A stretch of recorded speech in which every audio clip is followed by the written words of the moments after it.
Monaco race over, 2 points, brilliant result all round. The team is absolutely ecstatic. We have actually a little bit of a tradition which I don't mind sharing with you, which is we use a banner in Grove, effectively a large banner showing how many points we are and what happened as a result of it. And I know that's a large celebration within our factory, so I look forward to seeing that myself in a few days' time. For us now, brilliant result, but it's just the beginning of our journey. We need to build on this momentum, many more races to come in this season. We have a lot of performance in the pipeline, and our job's to deliver that as quickly as possible now.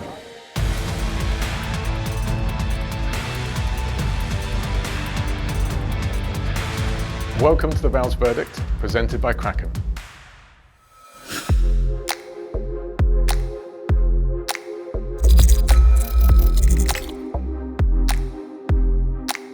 The plan to start on medium is really something that we decide post-qualifying. You've got to see where you qualify, who's around you, and then do a lot of statistical modelling that understands what other teams will try and do. In answer to that question, we went through the last 20 years or so of statistics for Monaco and found two patterns. One, the probability of safety car at the beginning of the race is the highest against any other lap, which sort of makes sense. It's where you have the largest traffic density. The second area was around about lap 25, which again makes sense. It's where the first stop lap traditionally takes place. There's others scattered all over, some at the end of the race, some in the middle, some where accidents just took place. But fundamentally, what the medium enables you to do is to do the shorter first stint and maximize those early safety cars. So in answer to the question, yes, a little bit biased around that, a little bit biased around what we thought would be the shorter of the two stints.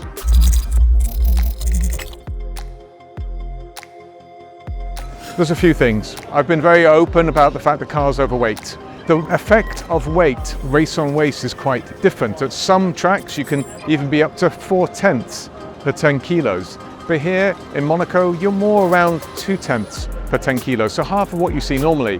So when a car's overweight, that effect, that penalty gets almost halved here.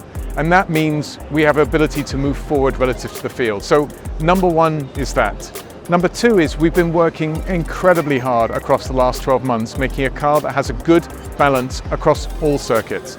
Balanced in low, medium and high-speed corners, and a good foundation to work from, one that the drivers can exploit and trust. And all of those is what you need to be quick in Monaco. You have to be able to trust the car, know that you can push it to the limit, understand what the balance is going to do, predict what the car's going to do. That rewards you, and that's exactly why we're quick here today. Alex was able, in qualifying, to do a mega job, believed in the car, pushed it further and further, and today was really a reward from what happened yesterday.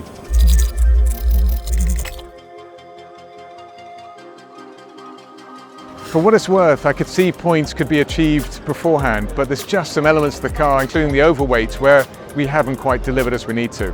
But answering that question, I strongly believe in momentum, positive and negative, but positive in this circumstance, momentum.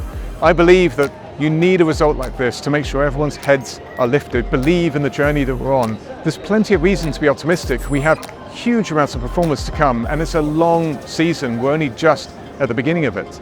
What we need to do now is build on what we have, make sure we understand at the factory what we did wrong in the circumstance. We didn't get everything right this weekend, nor did we across the first few races, but understand what we can improve going forward. We've got Canada, where there's more performance coming again, and across the next 6 rounds, there's plenty to look forward to. So keep that positive momentum going, make sure we're delivering performance at the track.